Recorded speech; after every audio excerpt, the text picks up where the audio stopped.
दोस्तों अभी तो हाल ही में मार्वल स्टूडियोज खूब अच्छे तरीके से शैंग-ची का प्रमोशन कर रहा है, लेकिन अभी तो स्पाइडरमैन को भूल ही चुका है। लेकिन उसके अलावा दोस्तों अभी यहाँ पे खबर आ रही है कि कल की डेट में हम लोग को इटर्नल्स का दूसरा ऑफिशियल ट्रेलर देखने को मिल सकता है। लेकिन उसमें क्या नया दिखाया जाएगा आज हम लोग वही डिस्कस करेंगे और ये भी समझेंगे कि कैंग के वेरिएंट का अपीयरेंस कैसे हो सकता है इटर्नल्स में। तो दोस्तों कंप्लीट वीडियो को स्टार्ट करने से पहले आप लोग कर दीजिए वीडियो को लाइक और कमेंट करके बताइए अपने फेवरेट एवेंजर का नाम। साथ ही साथ जो लोग मेरे चैनल पर नया, मेरे चैनल को सब्सक्राइब करके हमारी कॉमिक बुक टॉक्स फैमिली का हिस्सा बन जाइए।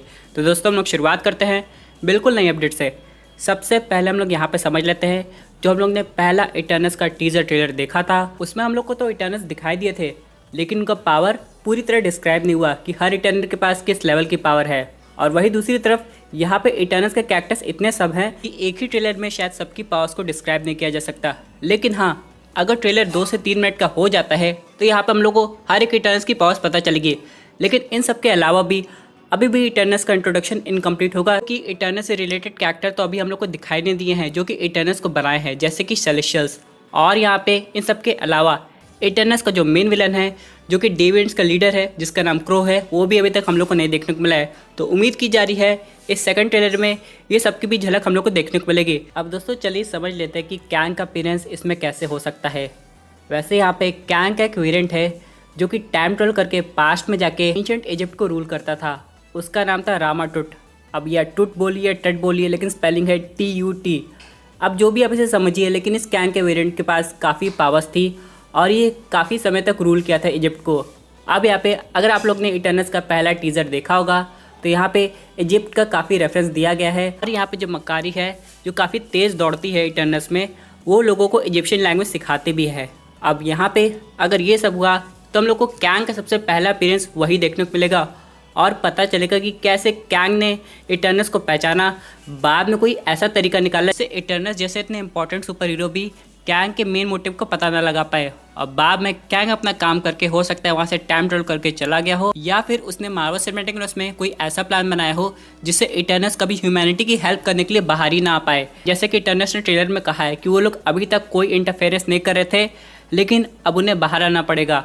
अभी बाहर आने का तरीका क्यों हो रहा है, चलिए दोस्तों उस प्रॉब्लम की बात कर लेते हैं जो कैंग ने क्रिएट की होगी इटर्नल्स के सामने। अब यहाँ पे आप लोग तो जानते हो कि इटर्नल्स ह्यूमंस की हेल्प करते हैं उनको और इवॉल्व होने में, लेकिन यहाँ पे कैंग ने इटर्नल्स को ऐसी तरह ट्रिक किया होगा जिससे इटर्नल्स ने कुछ अजीब से ह्यूमन बना दिए जिनका नाम हम लोग ने दिया म्यूटेंट। अब यहाँ पे इसी तरह म्यूटेंट का जन्म हुआ है मार्वल सिनेमैटिक यूनिवर्स में और यहाँ पे इटर्नल्स को लगा ये उनकी एक गलती हो गई है, जिसकी वजह से वो लोग ये डिसाइड करते हैं कि आज के बाद वो लोग ह्यूमंस की लाइफ में कभी इंटरफेरेंस नहीं करेंगे। दोस्तों ये कॉन्सेप्ट काफ़ी लॉजिकल लगता है इटर्नल्स का, क्योंकि दोस्तों जैसा कि आप लोग सब लोग जानते होंगे सेलेस्टियल्स ने इटर्नल्स को भी बनाया है और डेविएंट्स को भी बनाया है। लेकिन यहाँ पे इटर्नल्स के पास पावर है कि वो लोग ह्यूमंस को और अच्छी तरह इवॉल्व कर सकते हैं और यही इवोल्यूशन का जो प्रोसेस है वो गड़बड़ होकर अगर म्यूटेंट बना देता है तो इटर्नल्स पे पूरा ब्लेम आ जाता है। लेकिन ये जो प्रोसेस की गड़बड़ी हुई है वो इटर्नल्स की वजह से नहीं हुई है, बल्कि कैंग द कॉन्करर की वजह से हुई है। जैसे कि आप लोग जान रहे होंगे कि मार्वल सिनेमैटिक यूनिवर्स में जितने भी इवेंट्स हुए हैं जो टाइमलाइन में जो कैंग ने बनाई थी वो सब उसके अकॉर्डिंग चल रहे थे। चाहे बात करें हम लोग एवेंजर्स इन्फिनिटी वॉर में थैनोस का स्नैप करना, या फिर प्रोफेसर हल्क का रिवर्स स्नैप करना और फिर टोनी स्टार्क का अपना सेक्रीफाइस कर देना, ये सब कैंग की प्लानिंग थी ताकि जो उसकी टाइमलाइन है वो वैसी ही चलती रहे जैसे कि कैंग चाहता हो। और उसने ऐसे कुछ किया होगा इटर्नल्स के लिए, उसने जानबूझ के कुछ ऐसा डिवाइस बनाया होगा जिससे इटर्नल्स ह्यूमंस का गलत तरीके से इवोल्यूशन कर दे और वो कन्वर्ट हो जाए म्यूटेंट में। वैसे म्यूटेंट बनना कोई ख़राब बात नहीं है, लेकिन अभी ये सब इटर्नल्स को ऐसा ही लग रहा होगा कि इटर्नल्स की एक वीकनेस बहुत पहले से है जो कि है डेविएंट्स। और यहाँ पे इटर्नल्स और डेविएंट्स के बीच में फाइट हो रही है और यहाँ पे इटर्नल्स को ये लग रहा है कि अगर ह्यूमन से म्यूटेंट बन के निकल जा रहे हैं तो जो म्यूटेंट है वो डेविएंट की तरफ चले जाएंगे और इससे क्या होगा, डेविएंट्स की आबादी और बढ़ जाएगी और आगे जाके पूरी अर्थ पे डेविएंट्स का राज होगा और सब डेविएंट्स म्यूटेंट के साथ मिलके ह्यूमंस को ख़त्म कर सकते हैं। और इसीलिए दोस्तों इटर्नल्स ये डिसाइड करते हैं कि कभी बाहर नहीं आएंगे। हो सकता है उन्होंने कोई एनर्जी शील्ड भी क्रिएट किया होगा जिसकी वजह से डेविएंट्स भी कैद रहे और वो भी। लेकिन जैसे मल्टीवर्स की रियलिटी ब्रेक हो गई है, इटर्नल्स को लग रहा होगा कि अब सही टाइम है बाहर आने का और यहाँ पे पूरी दुनिया को बचाने का। इसके अलावा दोस्तों हम लोग को ये भी पता चलेगा कि इटर्नल शायद थैनोस से बहुत पहले भी फाइट कर चुके हैं और थैनोस पहले भी अर्थ पे आ चुका है इन्फिनिटी स्टोन के लिए। लेकिन यहाँ पे इटर्नस इतने पावरफुल थे कि थेनोस उनके सामने कुछ नहीं कर पाया। वैसे आप सब लोग तो जानते हो कि थेनोस भी एक इटर्नल है, लेकिन उसे हुआ है डेविड सिंड्रोम। अब यहाँ पे इसलिए अर्थ को छोड़ के अपने एक दूसरे प्लैनेट पे चला गया था, जहाँ पे उसने ये डिसाइड किया कि उसे सही मौके का इंतज़ार करना चाहिए, जब इटर्नस ना रहे या फिर कोई ऐसी तकनीक आ जाए जिससे इटर्नस कभी बाहर ना पाए। उसके बाद ओडिन चले जाए, एंशिएंट वन चले जाए, तब वो आएगा इन्फिनिटी स्टोन हासिल करने, और उसने ऐसा ही किया। लेकिन ये सब भी कैंग का एक डिवाइन प्लान था। अब इन सब के अलावा दोस्तों यहाँ पे इस ट्रेलर में हम लोग को सेलेस्टियल्स की भी झलक दिखाई दे सकती है। अब यहाँ पे सेलेस्टियल्स ने इटर्नल्स को बनाया है, लेकिन उनकी शुरुआत कैसे हुई है ये अगर इस मूवी में दिखा दिया जाए तो ऑडियंस को काफ़ी मज़ा आएगा। और वैसे आप सब लोग तो जानते होंगे ईगो भी एक सेलेस्टियल है, लेकिन वो बस अपने मोटिव के लिए सब काम कर रहा है। और अगर हम लोग उसकी ओरिजिन स्टोरी समझे तो ब्रह्मांड में ऐसे घूम रहा था, उसने आसपास की एनर्जी से अपने आप को पूरा बनाया, अपना प्लैनेट बनाया, यहाँ तक कि खुद को भी एक इंसानी रूप दिया।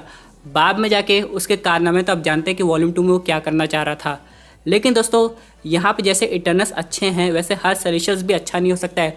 कुछ सेलेस्टियल्स जानबूझ के कुछ ऐसा काम कर सकते हैं जैसे ईगो की तरह, जिससे वो कई प्लैनेट को डिस्ट्रॉय कर दे। अब जैसे कि आपने guardians of the Galaxy volume 1 देखा होगा, यहाँ पे जब सब लोग कलेक्टर के घर गए थे तो यहाँ पे एक कलेक्टर ने एक वीडियो दिखाई थी जिसमें सेलेस्टियल पावर स्टोन का यूज़ कर रहा था। अब यहाँ पे दोस्तों पावर स्टोन का यूज़ करना किसी सेलेस्टियल के लिए काफ़ी आम बात होगी, लेकिन वो स्टोन यूज़ करके कोई चीज़ क्रिएट नहीं कर रहा था बल्कि डिस्ट्रॉय कर रहा था। तो इससे एक चीज़ तो कंफर्म हो जाती है कि जितने भी सेलेस्टियल यूनिवर्स में एग्जिस्ट करते होंगे वो सब दिल के अच्छे नहीं होंगे। कुछ अच्छे सेलेस्टियल्स ने इटर्नल्स को बनाया होगा ताकि जो इटर्नल्स बने हुए हैं वो बाकी ख़राब सेलेस्टियल से अर्थ की हिफाजत कर सकें। लेकिन कहानी यहीं तक ख़त्म नहीं होती। यहाँ पे हो सकता है कुछ इविल सेलेस्टियल ने डेविड्स को बना दिया हो ताकि वो लोग इटर्नल्स के प्लान पे पानी फेर दे, यानी कि वो लोग इटर्नल्स को ख़त्म कर दे और उस दुनिया पे राज करने लगे। लेकिन ऐसा इटर्नल्स होने नहीं देते। लेकिन हाँ, यहाँ पे जो विलन है जिसका नाम क्रो है, जो कि डेविड्स का लीडर है, वो हो सकता है अपने मकसद में ऑलमोस्ट कामयाब होने लगे, क्योंकि उसके साथ हो सकता है थेनोस का इन्वॉल्वमेंट हो। और यहाँ पे ये भी कहा जा रहा है कोई इटर्नल्स बाकी इटर्नल्स को धोखा भी दे रहा है। क्या वो थेना है, सर्सी है, कोई भी हो सकता है, क्योंकि दोस्तों यहाँ पे जो स्टोरी लाइन है एग्जैक्टली कॉमिक बुक से रिलेटेड नहीं होगी। और इटर्नल्स एक ऐसे कैरेक्टर है जिन्हें ऑडियंस को देखना और समझना बाकी है। जैसे कि जब guardians of the Galaxy volume 1 पहली बार आई थी तो ऑडियंस इनके बारे में बिल्कुल नहीं जानती थी, लेकिन मूवी देखने के बाद ऑडियंस इनकी दीवानी हो गई थी। वैसे कुछ एक्सपेक्ट किया जा रहा है इटर्नल्स के केस में भी। लेकिन हाँ, एक अजीब सी चीज़ पता चली है, क्या पता वो सच है कि नहीं। यहाँ पे कहा जा रहा है इटर्नल्स की एक और वीकनेस है डेविड्स के अलावा, वो है वाइब्रेनियम। अगर वाइब्रेनियम का यूज़ किया जाए तो इटर्नल्स को ख़त्म किया जा सकता है। क्या ऐसा पॉसिबल हो सकता है? वैसे दोस्तों इस थ्योरी में काफ़ी दम है। इससे होगा क्या, यहाँ पे जितने भी डेविड्स हैं हो सकता है फ्यूचर में आगे जाके वकांडा पे अटैक कर दे, ताकि वहाँ से वो वाइब्रेनियम के वेपन ले जाके इटर्नल्स पर अटैक करके उन्हें ख़त्म कर सके। अगर ऐसा हो गया तो देखने में काफ़ी मज़ा आएगा।